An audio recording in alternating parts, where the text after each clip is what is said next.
Este es el momento en el que Correa y Lugo mantenían este intercambio de opiniones. Nos negó dicho crédito porque cambiamos las políticas económicas. El Banco Mundial fue uno de los heraldos del neoliberalismo en América Latina, siempre defensor de los grandes capitales, de grandes intereses e intereses de países hegemónicos extrarregionales. ¿Por qué en este foro tenemos que escuchar al Banco Mundial? Al menos que empiece pidiendo disculpas por el daño que ha hecho a América Latina y a los países pobres del planeta. Pero no entiendo por qué esto, señor presidente. Digerir, poder repensar, poder incluso hacer la crítica mucho más constructiva, presidente Correa. ¿Cuándo nos escuchará el Banco Central? El Banco Mundial, perdón. ¿Cuándo nos escuchará a nosotros? Y por esa acción de la señora vicepresidenta del Banco Mundial, Pamela Cox, para mala suerte el Banco Mundial ganamos las elecciones, Jesucristo llegó a presidente de la República, expulsamos al representante del Banco Mundial. Y hoy tengo que, en un foro iberoamericano, escuchar las cátedras de la señora vicepresidenta del Banco Mundial que chantajeó abiertamente a mi país. Con todo respeto, señor presidente, yo me retiraré durante la intervención de la señora Pamela Cox y regresaré para escuchar las intervenciones de los miembros de este foro, países iberoamericanos e instituciones iberoamericanas. Muchas gracias. Muy bien, gracias, presidente Correa. Tras abandonar rápidamente el recinto, el presidente del Ecuador, Rafael Correa, mantuvo un breve contacto con los periodistas a las puertas del salón de convenciones donde tiene lugar la cumbre iberoamericana. Disculpa a América Latina por todo el daño que hizo, porque fue y sigue siendo uno de los principales impulsadores del neoliberalismo. ¿Cuáles son los principales errores del Banco Mundial, presidente? Bueno, yo vengo a escuchar acá a los presidentes de Iberoamérica, no burócratas internacionales.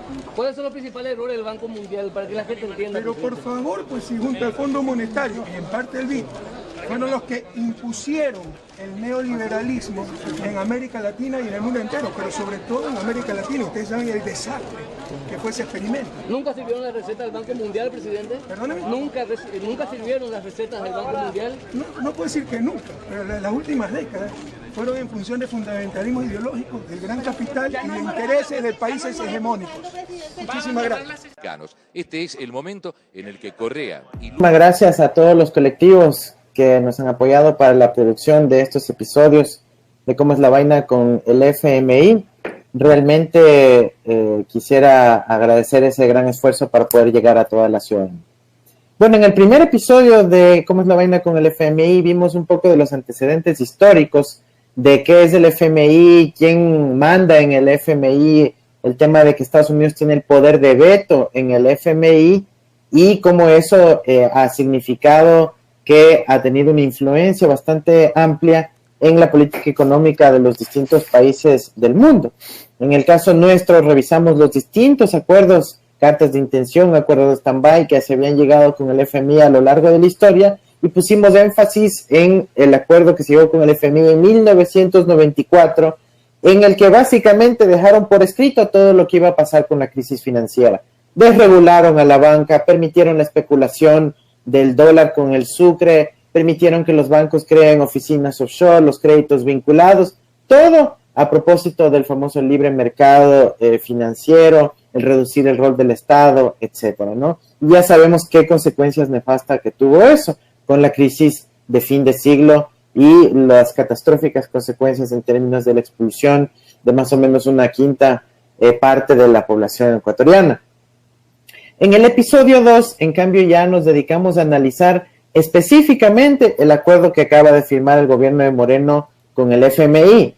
Ahí vimos en distintas partes cómo le va a afectar esto a la familia ecuatoriana, a la macroeconomía, al sistema financiero, a los sectores estratégicos, al Estado e incluso también los riesgos que se plantean para la dolarización de este acuerdo, que parece que tiene muchos elementos con fallas, incluso lo que yo llamo mala práctica profesional, no solo porque no saben hacer bien las proyecciones, sino porque van a causar efectos desastrosos frente a lo que ellos mismos dicen. Recordemos que en el acuerdo con el FMI se plantea que la economía va a decrecer, es decir, el propio Fondo Monetario dice que la economía se va a disminuir, supuestamente van a liberalizar buena parte de la economía financiera, incluyendo la eliminación del impuesto a la salida de divisas, que que desde nuestra perspectiva va a generar una nueva ola especulativa con posibles consecuencias similares a la de los años 90. No es verdad que no hay alternativas, que hay otras opciones. Nos quieren vender el cuento de que esto era inevitable, que el ajuste, que la reducción del tamaño de la economía, que la destrucción del aparato estatal, que las privatizaciones son inevitables, y eso es muy alejado de la realidad, porque siempre hay alternativas. La diferencia es quién paga los costos de esas alternativas. ¿La pagan los pobres, las clases populares, la clase media, o la pagan los ricos, los sectores acaudalados, los grandes banqueros o los importadores, por ejemplo? Entonces, esa es la verdadera discusión, y sobre eso nos quisiéramos enfocar en el episodio de hoy de Cómo es la vaina con el FMI. Totalmente con lo que dice Andrés, con lo que se ha manifestado en esos extraordinarios programas, el 1 y el 2 de Cómo es la vaina. Para entender qué está viviendo Ecuador, los migrantes lo pueden entender muy bien, las mismas políticas de los 90, las mismas políticas que produjeron que la mayoría de ustedes vivieran en Estados Unidos, o los más recientemente llegados, hayan tenido que dejar la patria. Si el Fondo Monetario y sus ajustes nos dieran prosperidad, Ecuador ya sería Suiza, porque desde que regresamos a la democracia en el 79 hemos tenido 13, 16, depende cómo las cuenten, cartas de intención, acuerdos con el Fondo Monetario, y cada uno ha sido peor que otro. Es que son masoquistas los del Fondo Monetario, y los gobiernos buscan hacer el mal.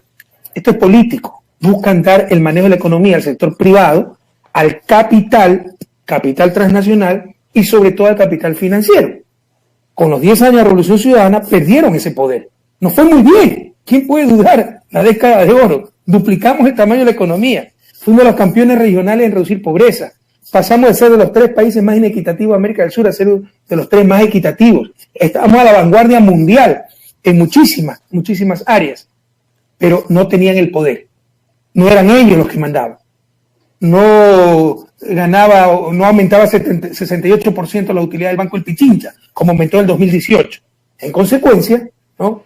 Estaban ansiosos de recuperar ese poder, y para eso tienen al Fondo Monetario, reflejando también el poder de las transnacionales que con nosotros sufrieron bastante, por ejemplo, las petroleras, a las cuales le quitamos un gran nivel de renta. Entonces, para los migrantes, entender bien, son las políticas de los 90, las que nos llevaron a esa catástrofe. Lo mismo, liberalización de capitales, Banco Central independiente en el 99, el Banco Central independiente. ¿Qué significa liberar capitales? Que puedan salir los capitales, así sean nacionales, puedan salir del país, a offshore, a paraísos fiscales. Y eso nos llevó a la quiebra en el 99, bajo el fundamentalismo de que solito el mercado se regule. Eso nunca ha existido. En el fondo lo que buscan es todo en función de sus intereses. Ahora, ¿qué dicen? Vamos a ensayar de nuevo. Después de que Correa nos quitó la teta 10 años, vamos a ensayar de nuevo. Tal vez están más respaldados los bancos, tenemos más prudencia en el manejo financiero, pero en esencia es lo mismo, con fantasías increíbles, que además tendrían un gran costo humano. Yo concuerdo también con Andrés. He leído el acuerdo con el fondo. Eso no lo ha hecho un economista ecuatoriano. No puede un economista ecuatoriano, perdónenme la expresión, tan imbécil para hacer algo así. Eso lo han hecho estos burócratas internacionales que quiebran países, y cuando quiebran después van a un cóctel y a un seminario en un hotel 5 estrellas a pensar su nuevo experimento, porque están hablando tonterías totalmente alejadas de la realidad. Por ejemplo, si ustedes pierden competitividad en una economía con moneda nacional, la moneda se deprecia. Si, por ejemplo, el salario, si hubiéramos tenido sucres, es, qué sé yo, 1.000 sucres, para poner cifras entendibles, y el dólar vale un sucre, $1, están ganando $1.000. Si esos costos laborales son muy altos, se deprecia la moneda. Ahora, el dólar vale 2 sucres, en términos de dólares, el salario es $500, y bajaron los costos laborales y se puede seguir compitiendo. Como no tenemos moneda nacional, ¿saben lo que quieren hacer estos señores con el acuerdo con el Fondo Monetario? Generar desempleo, lo dicen expresamente, para que bajen los costos laborales, le llaman, le hace salarios 30%, porque de acuerdo a ellos están inflados en 30%, ¿ya? Y puede volver a ser competitivo el país. ¿Por qué no dicen lo mismo de las utilidades bancarias? Y ahí estoy respondiendo a su pregunta, Jimmy, que han aumentado 40% en promedio, y el Banco del Pichincha, Fieles, 68% en 2018, cuando la economía creció 1%. No es económica, hablando de personas. En países que, a diferencia de Estados Unidos, Ecuador no tiene tiene un incipiente sistema de seguro de desempleo, que lo creó mi gobierno, pero para los afiliados al IES. Para el resto no existe nada. No es como en Estados Unidos. Ustedes dirán, en Estados Unidos se puede despedir gente. Sí, pero esa gente tiene subvención por desempleo. ¿Qué tienen en Ecuador? Imagínense pretender bajar salarios 30% generando desempleo. ¿Ya? Entonces, a mayor oferta de trabajo de la gente desesperada por trabajar, le puedes pagar menos. Eso es lo que está diciendo el fondo. Eso destruye sociedades. Como también destruye sociedades y una economía la torpeza de tener dolarizada la economía, es decir, no tienen tipo de cambio, el ejemplo que le dije hace un momento, y quieren que el nuevo aperturismo, ya redujeron aranceles, ahora quieren eliminar el impuesto a la salida de divisas, que entren y salgan capitales, eso es lo que protegía la dolarización. También concuerdo con lo que dice Andrés, él lo ha manifestado, que esto puede hacer estallar la dolarización ecuatoriana por la codicia de esta gente. Y repito, yo no creo que haya un economista ecuatoriano tan imbécil en un estudio, en un programa tan mal hecho. Él le están ordenando y ni siquiera entiende lo que le están diciendo, porque es un ministro, sinceramente, bastante incompetente, de lo más incompetente que he visto en la larga historia del país. En todo caso, ¿qué se puede hacer? Muchísimo. Pero si lo que están es cambiando el modelo, es un modelo que funcionó, a un modelo que nunca ha funcionado, pero que es de ellos, en beneficio de ellos, como en los 90. Pero muchísimo. Si lo iba bastante bien, del 2007 al 2017 éramos ejemplo al mundo. Sí, pero 2015, 2016 tuvimos problemas. Claro, perdimos miles de millones de ingresos netos fiscal por la caída de las exportaciones petroleras, por pérdida de juicios contra Chevron, contra Occidental, por la recesión mismo disminuye impuestos, recaudación de impuestos, factores externos. El 2016 acabamos con 64% de las exportaciones del 2014, porque se desplomaron los precios del petróleo y todas las exportaciones. Pero estuvimos tan bien preparados para esa época de vaca flaca, incluyendo un terremoto de casi 8 en escala Richter, que nos costó 3 puntos del PIB, más de 3.000 millones de dólares, que ya en el último trimestre, y Andrés lo sabe, el 2016, empezó a crecer de nuevo la economía. En el 2017 creció cerca del 3%, me parece que han ajustado para abajo, 2.5, algo así, pero creció la economía. Incluso nos alcanzó para crecer en el 2018 con esa viada, pero no en el 2019, peor con las tonterías que están haciendo. Este es un modelo que ha funcionado, pero que no era de ellos, era para los pobres, era para grandes mayorías, era a través, con un importante rol del Estado, que somos todos. ¿Quién es el sector privado? ¿Quién de los que me escucha tiene una empresa? Un número mínimo de familias, tiene esa empresa, un banco. Son ellos los que quieren dominar y por eso el cambio de modelo. Las alternativas, Jimmy, son muchísimas. Por ejemplo, hablan de problema fiscal. ¿Cómo es que se perdonan impuestos? Entonces usted piensa subir impuestos. No. ¿Piensa bajar gastos? No. Pongan aranceles, pues, que los bajaron también a las importaciones. Acuérdense que eso fue lo que yo hice y me sacaron los periodicazos que había subido la Nutella. Ahora no les importa hablar de botar trabajadores a las calles, de generar desempleo, de crecer el salario, de dejar de dar servicios públicos. No les interesa eso con tal de defender sus intereses. A mí me criticaban haber encarecido la Nutella. Termino con esto. Por supuesto que hay alternativas. El problema es quién maneja el país. En la época de Revolución Ciudadana, 2007-2017, lo manejaban ustedes, los migrantes, las grandes mayorías. Yo no tenía compromiso con nadie. Y por eso subía la Nutella, pero no le subía la gasolina, no se reducían salarios, no aumentaba pobreza, no aumentaba desigualdad, algo inédito, pese a los 2 años dificilísimos que pasamos. Ahora, ¿qué es lo que hacen? Lo primerito, aumentar la gasolina, votar empleados públicos, tratar de reducir salarios, mientras que, ahí sí, disminuyamos aranceles para los grandes importadores, porque el poder lo tienen ellos. Mientras que nos hablan de liberalizar tasas de interés para que nos cobren más los bancos, porque el poder lo tienen ellos. Por supuesto que hay alternativas. El problema no es técnico, es político. ¿Quién está en el poder? Y en el poder, con la traición de Moreno, queridos compañeros, lastimosamente están los causantes de que muchos de ustedes hayan tenido que emigrar y hoy vivan lejos de la patria.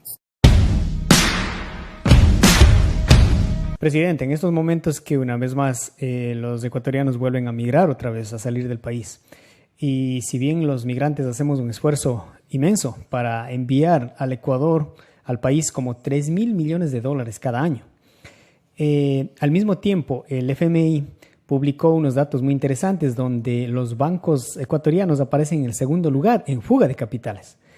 La dolarización requiere de dólares, pero las élites todavía sacan sus dólares del país. ¿Qué podemos hacer o cuáles son las alternativas para mantener los dólares sabiendo que corre el peligro la misma dolarización en el país? Para mí, pero porque cancelando la alternativa. O sea, era la realidad, lo que estaba funcionando. Por ejemplo, el coeficiente de liquidez doméstica. Por cada dólar que tienen afuera los bancos tenían que tener $1 dentro del país. Ese acuerdo con el fondo propone eliminar ese coeficiente de liquidez doméstica, obligando a los bancos con regulaciones a colocar crédito dentro del país. Por supuesto que se puede regular a los bancos, pero con el fundamentalismo neoliberal, ellos están en contra de todo esto. Usted tiene toda la razón. Nunca lo olviden. Después de ese desastre del 99, fruto de exactamente este tipo de políticas, un agravante, ahora no tengo moneda nacional. Es mucho más difícil manejar los problemas. Tal vez tenemos un sector bancario más sólido gracias a nuestras políticas durante 10 años, porque no mandaron los bancos sino nosotros. Hay fondo de liquidez, seguro bancario, había una superintendencia de bancos independientes, ahora de nuevo volvió a ser una sucursal de los bancos, de los grandes bancos. Bueno, tenemos un sistema bancario más sólido, pero no tenemos moneda nacional. Las mismas políticas de los 90 nos llevaron, están aplicando las que nos llevaron a la quiebra. Pero después de esa crisis terrible, que en pocos años sacó a 2 millones de compatriotas de su propia patria, el país sobrevivió, ¿sabe gracias a qué? No gracias a los banqueros, que se creen tanto, no gracias a los grandes empresarios, gracias a ustedes, los migrantes. Yo sé que no son números, no son dólares, son personas, pero fueron expulsados de su patria por sistemas excluyentes, por la irresponsabilidad del entreguismo de los gobiernos de la banca, y no se olvidaron jamás de su patria. Y ese dólar que ganaban con el sudor de su frente en Nueva York, en Connecticut, en New Jersey, ese euro que ganaban con tanto esfuerzo en Madrid, en Valencia, en Murcia, en Milán, en Génova, lo mandaban al país. Esas remesas fueron las que se tuvieron en la economía nacional, si no, no estaríamos, el país, yo no sé cómo hubiera sobrevivido, ¿no? Si no hubiera sido por las remesas de nuestros migrantes ganadas con tanto esfuerzo. Claro, al país la salvaron los pobres, y fíjense la contradicción. En pocos años, 2 años, ya los bancos volvían a tener récord en utilidades. Ya en el 2003, el gobierno de Luis Gutiérrez, el ministro de Economía volvió a ser un banquero, Mauricio Pozo. Y esa gente empezaba a sacar la plata del país. Nuestros migrantes mandaban la plata del país por el cariño a su patria, por atender a su familia. Los banqueros la mandaban fuera del país por la falta de fe en su propia patria. Nuestros recursos, los recursos que se captaban, los recursos de los migrantes, que llegaban a su familia, depositaban en un banco, el banco lo mandaba afuera a financiar a Estados Unidos. Imagínense esa locura. Eso es lo que prohibimos nosotros, obligándolos a tener la plata dentro del país. Que no me saquen la plata, que además de ellos es del pueblo ecuatoriano, que sirva para el desarrollo del país. Hoy vuelven a abrir la llave, que salgan nomás los capitales, que se vayan a cuentas offshore, que se vayan a paraísos fiscales. De hecho, ya solo no quieren coeficientes de liquidez doméstica, no quieren ningún control sobre la banca, ¿no? Prohíben al gobierno financiarse sus propios recursos del Banco Central para que dependamos de la banca. Todo es en función del capital financiero. Esto no tiene ni pie ni cabeza técnicamente hablando. Peor en cuanto a bienestar de los seres humanos. Esto solo busca defender los intereses del gran capital y particularmente del capital financiero. Yo quisiera añadir un punto adicional, y es que a partir de la suscripción del acuerdo con el fondo, empezaron a retomar los CETES, los certificados de tesorería, pero a diferencia de cómo se hacía en su gobierno, que los compraba el propio Banco Central y el dinero se quedaba en el Estado, ahora están haciendo un financiamiento con CETES de a 3, de a 4 días de plazo, que los está comprando básicamente los grandes bancos ecuatorianos, específicamente el Banco de Pichincha. Entonces yo digo, y están comprando por cientos de millones de dólares, pero apenas a 4 días plazo. ¿Eso qué sentido financiero puede tener de optimización de las finanzas? Ninguna. Lo que tiene es un sentido para otorgarle nuevamente el poder a la banca de que si no se renuevan esas operaciones, el ministerio y el Estado queda con las manos atadas porque tiene que ir satisfaciendo los distintos caprichos que le ponga el capital financiero para poder simplemente mantener vivo el financiamiento de la caja fiscal. Y eso es gravísimo, porque prohíben que el Estado se financie a sí mismo, pero ahora hacen que la banca sea la que le puede prestar al gobierno, y obviamente para prestarle la banca va a poner sus condiciones. Entonces eso es bastante grave. Yo quería hacerle una pregunta. En el propio informe del Fondo Monetario para el desembolso de esta nueva deuda externa, de este nuevo crédito, el FMI, en una sección que no le paran mucha bola, que se llama el análisis de sostenibilidad de la deuda, dicen que si no se ajustaba el tamaño del Estado como lo está ajustando el gobierno de Moreno, la economía hubiera crecido entre el 5 y el 8% en estos años, y no como está ocurriendo ahora, que está decreciendo la economía. ¿Por qué, a pesar de las lecciones de Grecia, de Argentina, etcétera, que ya vimos que reducen el tamaño de la economía, no recomienda más bien el fondo solo seguir el trayecto que ya seguía la economía ecuatoriana como una alternativa para reducir la deuda sobre el PIB? No quiero sonar muy técnico aquí, pero hay una obsesión por el numerador, pero ninguna obsesión por el denominador. Es decir, quieren a toda costa vendernos el cuento del sobreendeudamiento, pero no sobre el crecimiento de la economía, que debe ser un objetivo primordial de un ministerio de economía, de un gobierno enfocado en hacer que crezca el tamaño de la torta de la economía nacional.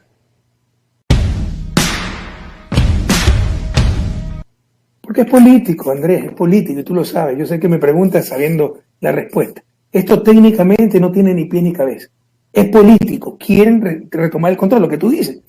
Durante 10 años, el capital financiero, y muchos medios de comunicación son propiedad del capital financiero, los medios de comunicación perdieron el poder, no eran ellos los que manejaban. Tenían que pagar impuestos, tenían que obedecer regulaciones, tenían que colocar crédito, tenían que decir la verdad, el caso de los medios. Eso es inaceptable para ellos. Entonces, no les importa echar a perder un proyecto país exitoso. Nosotros tal vez éramos el proyecto de izquierda más exitoso de la región y uno de los más exitosos del mundo. Se estudia la Revolución Ciudadana en universidades europeas, universidades latinoamericanas en Argentina, universidades norteamericanas. ¿Por qué destruir algo que funcionaba? Porque no eran ellos, no estaba en función de sus intereses, y así nos han dominado 2 siglos. No es lógica patriótica, no es lógica empresarial, es lógica política, mantener el poder, porque así nos han dominado 2 siglos. Tú dices que el propio informe dice que íbamos a crecer 5-8%. ¿Qué es lo más importante para una economía subdesarrollada? Crecer, pues. Y están sacrificando, o lo más importante, se están cortando la cabeza para tener sombreros. Pero no solo eso. Otro informe del Fondo Monetario dice la economía estaba estabilizada. ¿Para qué quieren un ajuste? ¿No? Para cambiar el modelo. No es que no había más remedio, eso es mentira. Obviamente con su aparataje mediático van a decir culpa de Correa, eso es mentira, es falso. Es porque quieren cambiar el modelo para recuperar el poder, para volver a votar 2 millones de ecuatorianos tal vez fuera del país, pero en 2 años ellos vuelven a romper récords en utilidades como le están rompiendo en los actuales momentos, ¿no? Hay muchos informes que coinciden con lo que nosotros hemos dicho. Control de capitales, el impuesto a la salida de divisas. Tú bien sabes, eso se llama la tasa Tobin, en honor a un premio Nobel de Economía, James Tobin, ya fallecido, pero lo propuso hace 50 años. ¿Por qué nadie le hace caso? Porque atenta contra los intereses del capital financiero. Como nosotros estábamos en función de los intereses de la gente, pusimos ese impuesto a la salida de divisas. Lo quieren derogar. Habla el Fondo Monetario mismo el dinero electrónico, que lo tienen que manejar los bancos centrales. Pero en el acuerdo dice que lo tiene que manejar la banca privada. Como tú lo dijiste, como que si hay una descoordinación entre el sector, el Departamento de Investigación del Fondo Monetario, académicos más honestos, sin compromiso con los banqueros, con los capitales financieros, etcétera, ¿no? Y la gente que aplica la política, como este grupo que fue a Ecuador, y estoy seguro que no tuvieron ayuda de ecuatorianos, porque ningún ecuatoriano se puede prestar a una barbaridad así, por incompetente que sea. O sea, esta gente está totalmente alejada de la realidad.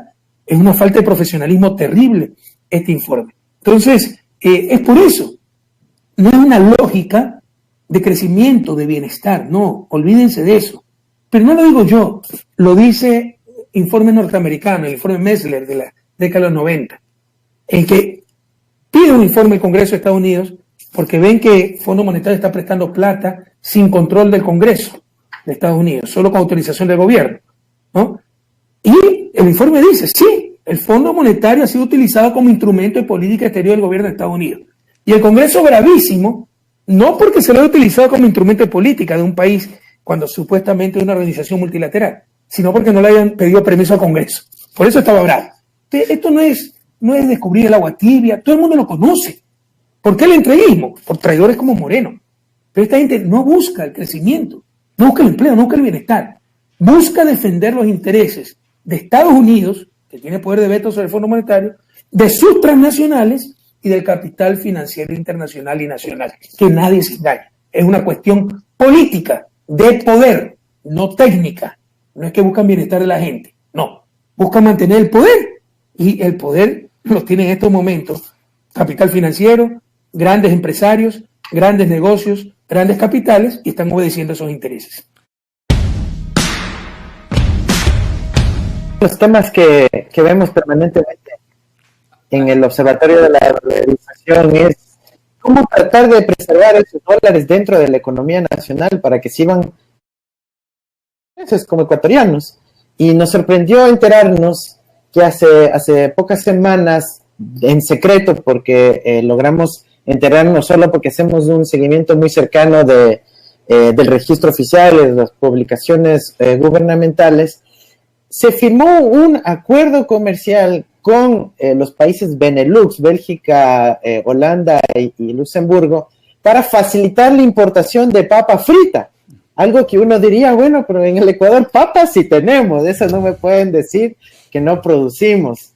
Pero ahora están diciendo, no, tenemos que facilitar la importación de las papas precongeladas, las papas congeladas, prefritas, para abastecer el mercado ecuatoriano. Uno diría, esas son las prioridades del Ministerio de Comercio Exterior, pero claro, la realidad es que hay muchos más temas que nos preocupan en ese mismo sentido, porque Ecuador, siendo una potencia exportadora de alimentos, al mismo tiempo seguimos importando cualquier cantidad de frutas. Una cosa es tener que importar bienes de alta tecnología, bienes que no podemos producir en el Ecuador, pero frutas, manzanas, uvas, galletas, caramelos que traemos de otros países, no podríamos pensar que la soberanía alimentaria definida en este sentido de poder producir nuestros propios alimentos puede también ser una opción para apoyar la dolarización. ¿Qué se puede hacer en esa dirección?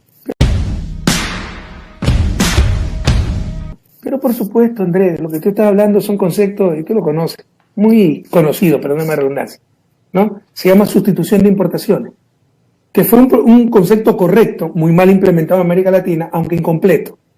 En verdad debió ser, bueno, eso era, hablamos de la industrialización, pero teníamos que hablar de industrialización generadora neta de divisa, porque una industrialización que consume divisa y no la genera, a medida que crece la economía, ya no es que ahorra divisa por sustitución, sino que acaba consumiendo más divisa y creando un problema, que fue lo que ocasionó la crisis de los modelos industrializadores de América Latina. Tú me estás hablando del sector agrícola, no del sector industrial, pero el concepto es válido. En lugar de importar, ¿por qué no producimos papas? ¿Y por qué no agregamos valor a esas papas haciendo papas fritas congeladas? ¿Dónde está la alta tecnología? ¿Acaso llegar a la luna? Pero obviamente, si al principio pones a competir al pequeño agricultor que está empezando, que tiene que recuperar altos costos, va a fracasar frente a la productividad de Bélgica, Holanda, Luxemburgo, que ya tienen las fábricas instaladas. Por eso se requiere adecuada política económica, que no es solo la monetaria, la fiscal, es política productiva, cierto grado de protección a nuestra economía. Ahí saltarán los ortodoxos diciendo, pero eso sacrifica el bienestar del consumidor porque van a tener papas fritas más caras y de menor calidad. Probablemente, en el corto plazo. Pero sin producción nacional no va a haber empleo. Sin empleo no va a haber ingresos y al final nos vamos a quedar sin papas fritas del todo. ¿Sí me explico? Nadie va a poder consumir papas fritas. Entendamos que el daño es mucho más grave. En corto plazo, puede ser, sí, que hasta que el señor, los campesinos aprendan a cultivar mejor calidad de papa, aunque tenemos gran calidad de papa, más bien la industria alimenticia sepa procesarla, cortarla, congelarla, podamos tener papas de menos calidad que la papa belga, pero va a ser papa nuestra, con trabajo nuestro, con ingreso nuestro, que se gasta no en Bélgica, se gasta en Ecuador, y con eso compras pan, y el panadero con eso paga al agricultor, al molinero, al industrial molinero la harina, y el industrial molinero con esa harina paga al agricultor el trigo, ¿no? Y con ese trigo, con la plata de ese trigo, el agricultor va a pasear con su novia a algún hotel en Ambato, en la Sierra Central, y se dinamiza la economía. Ningún país se ha desarrollado con el bobo aperturismo, entendamos, son cuentos que nos imponen ahora que ellos son desarrollados, pero no hay mejor maestra que la historia.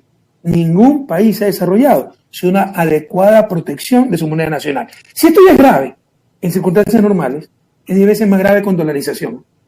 Porque si permiten que salgan más divisas que la que entran, sencillamente explota la dolarización. O sea, bobo aperturismo más dolarización, la fórmula del desastre. Economista Rafael Correa, imaginemos por un momento que si usted hubiera estado aún en el cargo, usted hubiera recortado el desayuno escolar y despedido a decenas de empleados públicos o hubiese procedido de manera distinta. ¿Cuál hubiese hecho usted el recorte principal? ¿Cómo hubiese empezado? ¿Qué hubiese recortado? ¿O es que acaso el problema de la economía ecuatoriana está en algún otro sector? Por supuesto que está en otro sector. Mira las medias verdades. Tenemos salarios muy altos, sí, gracias a Dios, ojalá pudieran ser más altos. Si esa gente, el que gana el salario mínimo, menos de $400, ¿acaso lo va a gastar en Miami, en Bélgica? Lo va a gastar en el propio Ecuador, dinamiza la economía. Es que no somos competitivos, las medias verdades. ¿Por qué no dicen que tenemos la energía más barata en la región? Y podemos ir teniéndola gracias a las inversiones en hidroeléctrica. ¿Okay? ¿Por qué no dicen todas esas ventajas? Que tenemos la mejor infraestructura de la región y en mi gobierno ni siquiera se pagaba peaje. ¿Sabe cuánto significa eso en ahorro en costos de transporte, tiempo, etcétera?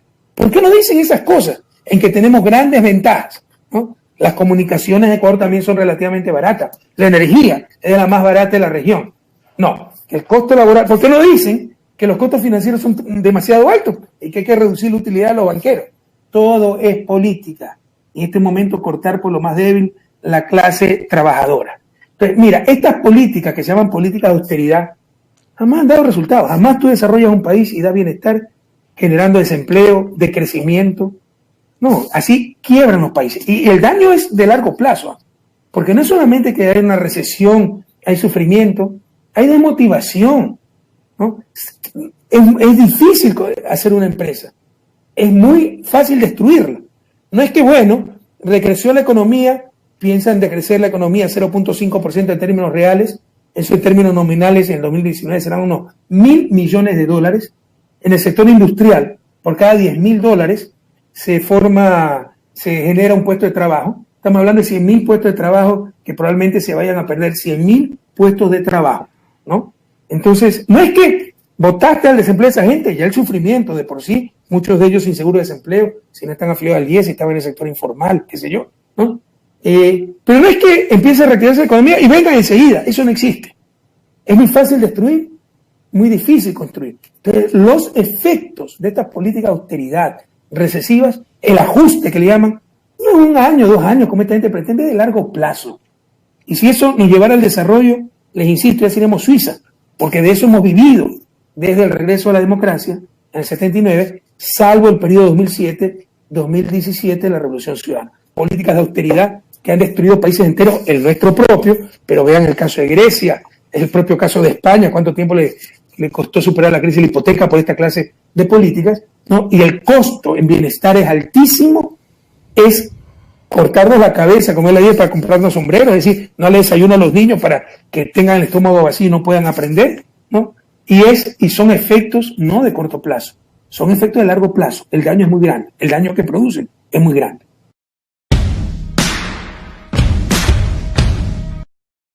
Completando la idea anterior, para graficar el daño en términos sencillos para la gente que nos escuche, que no es economista, de lo perniciosas que son las políticas de austeridad. Yo corto el desayuno escolar. Algunos creen que ahí acaba el asunto. Que bueno, los niños ya se quedaron sin desayuno y las mamás tendrán que darle desayuno, y las que no tienen, que los niños vayan sin desayunar y no pueden aprender nada porque están pensando en el hambre que tienen. No es solo eso. Ese desayuno no es que se compraba, te insisto, en Miami o en Bélgica. Se compraba pues a los productores nacionales. Era el banano de los pequeños bananeros, era la harina de los agricultores, probablemente pequeños agricultores, o el pequeño molino industrial. Entonces es un efecto en cadena, ¿sí me explico? No es que se quedaron sin desayunar y acabó el lío, no. La falta de desayuno escolar deja a los niños sin desayuno, pero deja al panadero sin vender pan, como te ponía el ejemplo hace un momento. Deja al molinero sin vender harina y deja al agricultor sin vender trigo. Es un efecto en cadena que tiene que causa problemas muy graves en la economía. Jamás han funcionado esa política de austeridad.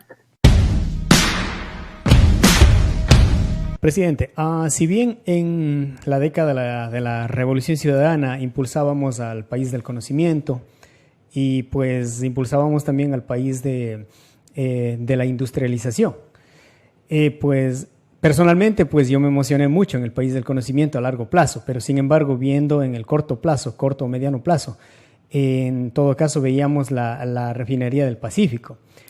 Sabiendo que la principal salida de dólares del país es por la importación de combustibles, siendo un país petrolero. Son decenas de miles de millones en los últimos años. ¿Usted sigue creyendo que la refinería del Pacífico y la petroquímica son muy importantes para el país, presidente? Bueno, lamentablemente todavía venimos en un provincianismo que si no citamos a alguien famoso no nos creen. Lean, por ejemplo, a Joseph Stiglitz, premio Nobel de Economía, que habla mucho de esas cosas. Mira, no hay país que se haya desarrollado sin proyectos claves. Eso no lo entienden estos entreguistas, ¿no? Que no les importa la patria. Yo cuando llegué al gobierno en 2007, este señor se queja que no tenía la mesa servida porque no hemos resuelto todos los problemas. ¿Quién es tan tonto para decir que se han resuelto todos los problemas? Pero nosotros aguantamos terremotos, desplome del precio del petróleo y dejamos la economía creciendo. Resuelto la mayor cantidad de problemas en el corto plazo. Pero estos incapaces no tuvieron la voluntad ni la capacidad técnica para hacer nada más. Pero cuando yo llegué al gobierno, teníamos hasta apagones, porque ya no se acuerdan. Apagones. ¿Sabe cuál es el costo para una industria? Tener que comprarse una máquina, una planta eléctrica y alimentarla con diésel, con gasolina, porque no hay electricidad 10 horas por día, o en su defecto pasar 10 horas sin energía. ¿No? Yo recibí un país con apagones, sin carreteras. No funcionaba nada en el país. Eso tiene un costo inmenso, pero no se registra. Entonces, no hay país que se haya desarrollado sin estos proyectos estratégicos. Por ejemplo, hidroeléctricas para tener buena energía. Pero pónganse a pensar, es el colmo que después de 40 años de exportadores de petróleo, la refinería de Esmeraldas, la de Xoxofindi, una pequeña que tenemos en Amazonía, la de Libertad, que está totalmente obsoleta, tan solo refinen, qué sé yo, refinarán el 30% de nuestro petróleo, con lo cual se atiende solo el 55% de nuestra demanda interna. Eso significa 70% de nuestro petróleo lo vendemos bruto, crudo, ¿ya? Y dejamos sin atender incluso la demanda interna un 45%. En otras palabras, produzco choclo, la gente quiere humitas y solo atiendo con mis choclos 70% de los choclos los exporto en bruto, cuando hay todavía 45% de demanda de humita insatisfecha. En vez de procesar todo el choclo para atender mi mercado de humitas e incluso vender al exterior. Eso genera riqueza y genera puestos de trabajo. Y una cadena. Puestos de trabajo que generan demanda, compran muchas otras cosas, se generan impuestos, se genera tecnología, se generan procesos learning by doing, procesos de aprendizaje, etc. Se requiere la refinería del Pacífico. Si antes había alguna duda, con lo del ITT no puede existir duda. Ahí no solo hay 800 millones de barriles de petróleo, hay muchísimos más. Pero solo con los 800 millones ya se justifica la refinería del Pacífico. Si hubiéramos tenido esa refinería del Pacífico, por eso yo la empecé a hacer con PDVSA, Venezuela, porque antes del ITT había dudas si teníamos suficientes reservas. Entonces, si faltaban reservas, nos podía mandar su petróleo a Venezuela para refinarlo. Uy, presidente, pero pedir petróleo para refinar, ¿qué creen que hace Uruguay? ¿Qué creen que hace Chile? ¿Qué creen que hace Singapur? Son países con refinerías y gigantescas, sin petróleo, y compran petróleo para refinar, y luego te exportan refinado, ¿no? Entonces, nos asociamos con PDVSA, pero con ITT ya no necesitamos eso. Ya tenemos reserva más que suficiente. Si antes era necesario y urgente la refinería del Pacífico, si hubiera estado esa refinería hace 30 años, no tendríamos deuda externa. pero la siguen postergando. Y hablan tonterías, ¿no? Y por más que se miente, ustedes, compatriotas, deben diferenciar entre la política apasionada. Yo me puedo apasionar, que es una cifra equivocada. 1.500 millones se gastó en el relleno Correa por la refinería del Pacífico. Bueno, puede ser que se me salga algo así. Pero después que demostramos el cuadro y le decimos no hable tonterías, son 300 millones nada más el relleno, 600 millones son los estudios, 30 millones son la obra de compensación social porque nosotros nos preocupamos de las comunidades. Y vamos detallando todos los gastos. 300 millones son impuestos, que pasarse la plata del bolsillo derecho al bolsillo izquierdo. Solo 300 millones fue el relleno. Y vuelven a repetir como los medios de comunicación hacen en Ecuador y los políticos. No, y gastaste 1.500 millones. Eso ya es ser canalla, ¿ya? Y todos debemos rechazar la política canallesca. Nos están engañando. Entonces, dicen, no funciona la refinería. Si la refinería no se ha hecho, se pusieron las bases para tenerlo lo más rápidamente posible. Lastimosamente en esto puede haber mala suerte. En 2014 colapsa el mercado financiero y se para el proyecto un par de años. Pero era clave que el nuevo gobierno continúe. Y así lo dijo en el programa de gobierno. Así lo dijo en el primer año de gobierno. Pero luego, para hacer quedar mal a Correa, dijeron, no, esto no sirve. Quieren hacer plantaciones, tonterías. Y es culpa de Correa. Y en verdad quieren llevarse esta refinería a Guayas, porque hay intereses privados en esa refinería. Porque también les molesta eso, que inició el proyecto el sector público solito no la puede hacer, tendrá que intervenir el sector privado, pero empezó el sector público, entonces quieren hacer algo totalmente privado. Esa refinería, compatriota, y sobre todo de Manabí, compañeros de Manabí, manavistas, es fundamental para el futuro de la patria y particularmente para el futuro de Manabí. Otra idea, si tú tienes petróleo puedes tener petroquímica. Después de 40 años productores de petróleo no tenemos ni la más elemental petroquímica, ni el plástico más sencillo para hacer fundas plásticas lo tenemos, lo importante.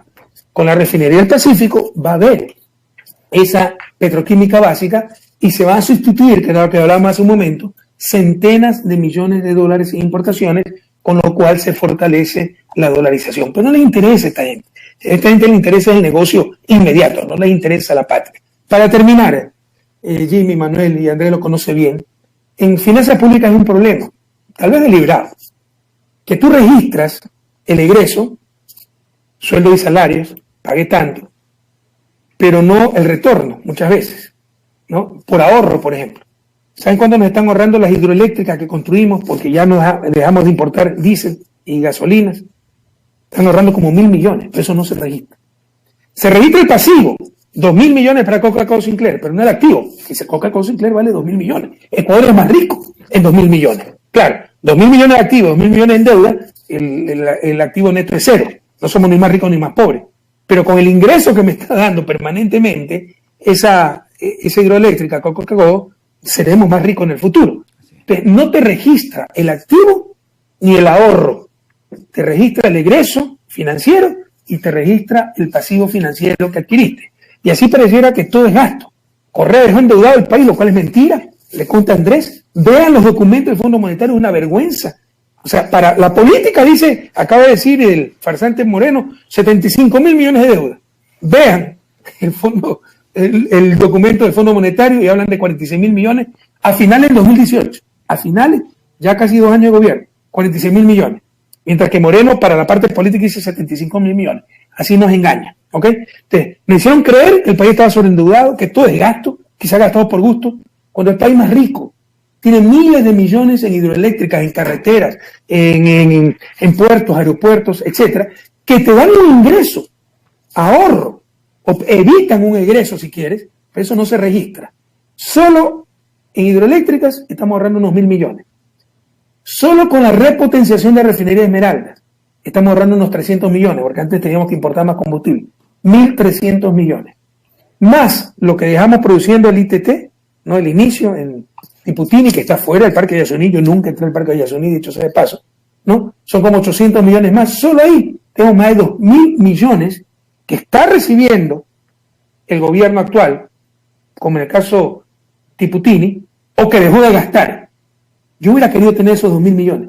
Eso es 2 puntos del PIB. Y que ni con esas ayudas, estos ineptos, hayan podido manejar la economía. No es solo ineptitud, es interés, es corrupción, es deshonestidad. Darle el poder a los que siempre nos explotaron, a los que nos quebraron en el 99 y que lo perdieron cuando fuimos gobierno con la Revolución Ciudadana del 2007 al 2017. En el fondo, esto es político. y la refinería del Pacífico y los proyectos estratégicos son fundamentales, revisa la historia del desarrollo, a no ser que sea una isla por ahí turística de 100.000 habitantes, no hay país del mundo que se haya desarrollado sin estos proyectos estratégicos. Quisiera añadir nuevamente un elemento a este tema de la construcción de la obra pública, de los proyectos estratégicos, y es que uno puede gastar 2.000 millones en construir una hidroeléctrica, pero el activo vale más que los 2.000 millones, porque ya es un negocio en marcha, pues.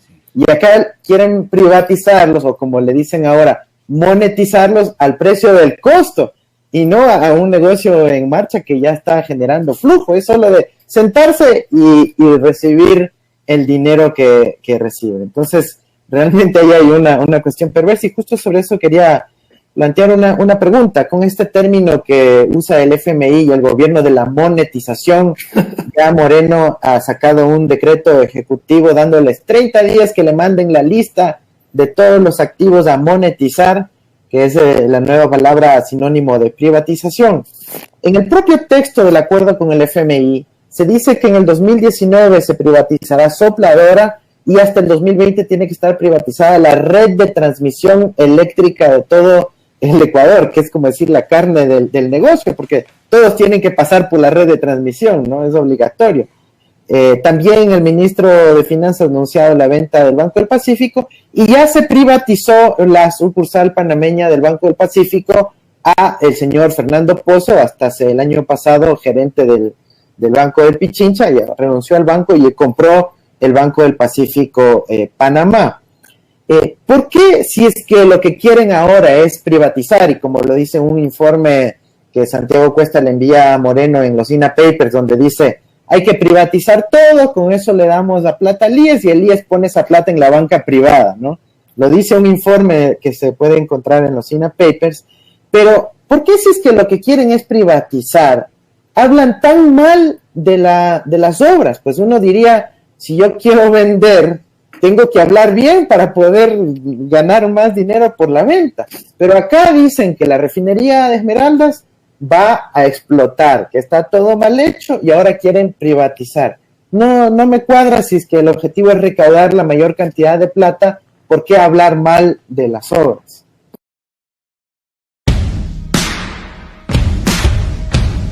Porque el objetivo no es recaudar la mayor cantidad de plata, es hacer negocios.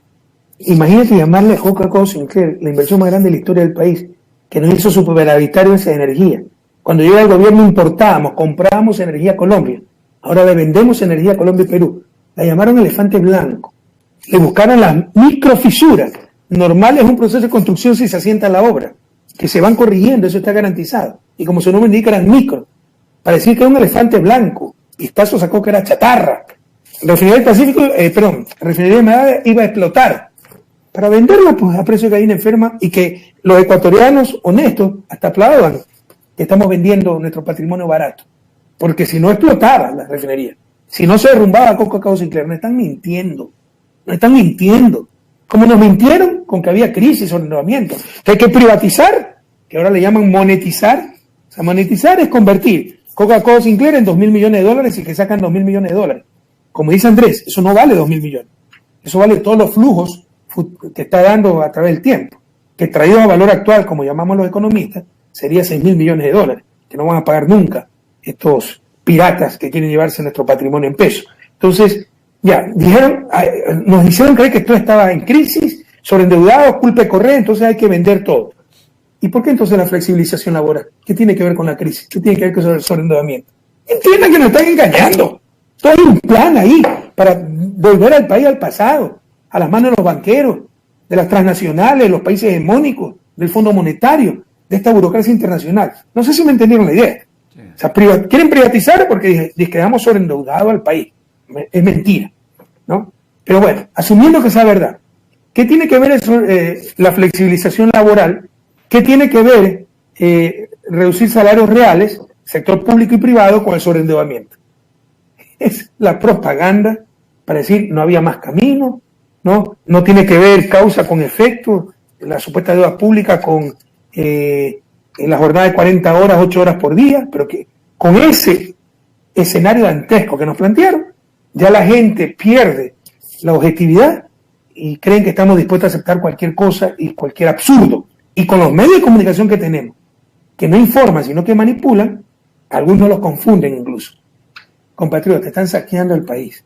Todo lo que están haciendo es absolutamente innecesario. No ha habido mejores épocas en la historia del país.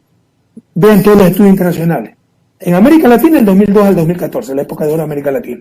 Y Ecuador, del 2007 al 2017, la época de la Revolución Ciudadana. No ha habido mejor época en la historia del país. Duplicamos el tamaño de la economía, crecimos más que el promedio de América Latina sin moneda nacional. Fuimos los campeones, 2 millones de ecuatorianos salieron de la pobreza, disminuimos desigualdad, pasamos a ser de los peores en infraestructura al segundo mejor después de Chile, pasamos a ser de los países con mayor seguridad energética, exportadores de energía y tantas otras cosas. ¿Por qué cambiar un sistema que funcionaba? Porque no eran ellos, eso es todo. Porque no había lugar para sus negocios. Ahora con la privatización van a hacer bastante billete, más aún si, como dice Andrés, si yo quiero vender algo, hablo bien de ese algo, aquí hablan peste de ese algo, para venderlo a precio de gallina enferma y hacer más redondo el negocio en perjuicio del pueblo ecuatoriano. Presidente, dentro de los INA Papers hay un informe del asesor presidencial Santiago Cuesta que es enviado hacia Lenín Moreno, en el que le explica que las privatizaciones de los sectores estratégicos generarán 8.000 millones de dólares y que con eso se debe repagar la deuda al IES. A su vez, debe de colocar ese dinero en la banca privada. ¿Qué rol debería tener el IES? Primera pregunta. La segunda, ¿por qué se creó el banco del IES en su gobierno? Y como tercera pregunta, ¿por qué no permitir que el banco del afiliado pueda abrir cuentas para los afiliados y jubilados y evitar que ese dinero vaya a la banca privada que fuga como capitales al exterior del país hacia destinos a paraísos fiscales?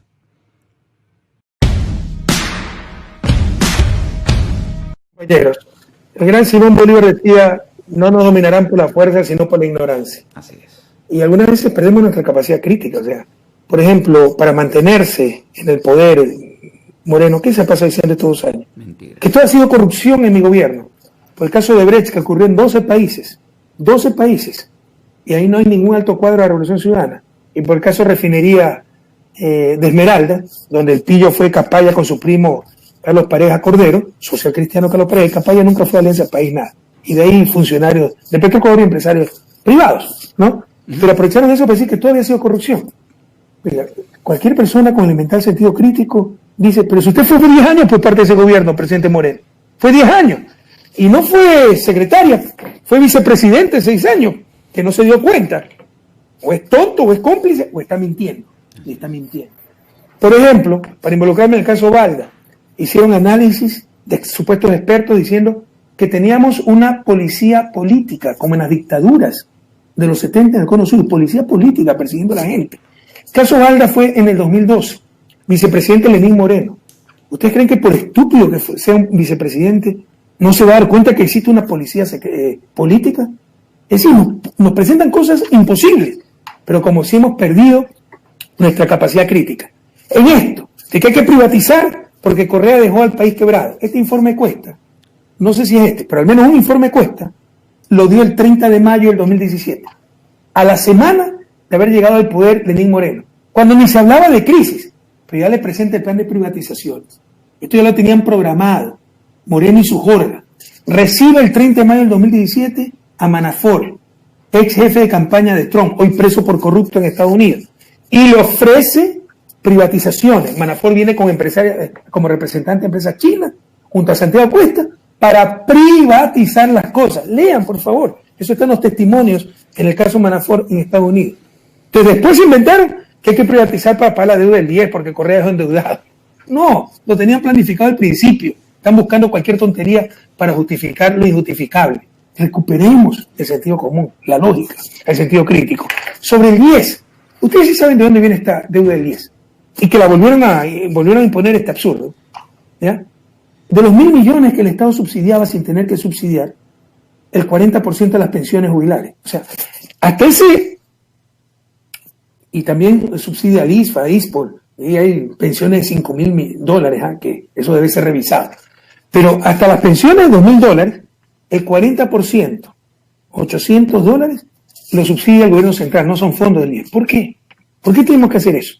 Entonces yo prohibí eso y lo que di es, si se necesita, da lo que tenga que darse el gobierno central, ¿no? Si es 100%, 100%, si es 5%, 5%. Pero ¿por qué 40%? Pero mientras existió eso, el IES no tenía qué hacer con tanta plata. Nuestra propia plata entonces nos la prestaba en forma de CETES, en forma de bonos, y después con el Banco del IES pues se optimizó todo eso, se profesionalizó y marchamos muy bien. Esa es la famosa deuda del IES, 8.000 millones. Y algunos creen que le ha robado el gobierno central al IES, qué absurdo. Y que se necesita repagar esa deuda totalmente, absurdo. ¿Qué va a hacer el IES con 8.000 millones de dólares? Mandarlo al exterior para que gane 0.5% como antes, cuando el gobierno central nunca le ha fallado en el pago y paga 6-7% anual. O sea, no crean que pagar una deuda, extinguir una deuda es buen negocio. Es continuar prestando si la persona que utiliza ese crédito, ¿no?, ese financiamiento, es buen pagador como era el gobierno central. Y así gana el gobierno central y gana el IES. Esta gente no sabe lo que habla, no sabe realmente lo que habla. Ahora, la barbaridad de pagar la supuesta deuda del IES con privatizaciones es una monstruosidad técnica, una monstruosidad en todo sentido, ¿no? Están sacrificando un activo, ¿no? Sí, para extinguir un pasivo, pero un pasivo que se puede ir extinguiendo con el paso del tiempo sin sacrificar esos activos. Quieren justificar la privatización y buscan cualquier idiotez. Le pueden preguntar a Andrés, o sea, es absurdo lo que están diciendo. El banco del IES, también dijeron que el IES estaba quebrado. Esto es mentira. ¿Cómo puede estar quebrado? Por supuesto que tiene problemas el IES. ¿Qué sistema de seguridad social solidario en el mundo no tiene problemas? Todos tienen problemas, ¿ya? Se los va resolviendo. Pero, ¿cómo puede estar peor el IES que cuando lo recibimos si se duplicó el número de afiliados? Que miren en qué parte del mundo aumenta el número de afiliados y aumentan los problemas del sistema de seguridad social. Eso no existe. Queremos agradecer a Andrés por su valioso aporte y al presidente Rafael Correa Delgado, que nos ha acompañado el día de hoy para hacer el cierre del tercer y último programa de la serie ¿Cómo es la vaina con el Fondo Monetario Internacional? También queremos agradecer a las plataformas que se han conectado con nosotros el día de hoy. Es el Observatorio de la Valorización, Hechos Ecuador, Voto Migrante, Frente de Jóvenes por la Revolución Ciudadana. Así es, Jimmy. Muchísimas gracias, economista Rafael Correa, presidente Rafael Correa. Nosotros seguimos siendo presidentes de los migrantes porque en realidad no tenemos presidente por 2 años ya. Así que quede claro en el país. Muchísimas gracias. Igual, Andrés Arauz, muchísimas gracias por tu tiempo. Así que muchas gracias una vez más por compartir toda esta información y que llegue a la gran mayoría de los ecuatorianos. Así que seguimos, por favor, a los ciudadanos que compartan este video, que comparta esta información, que son de 3 capítulos. Esta es la última y la más importante, en el panel con el economista Rafael Correa Delgado, expresidente del país, y con Andrés Arauz.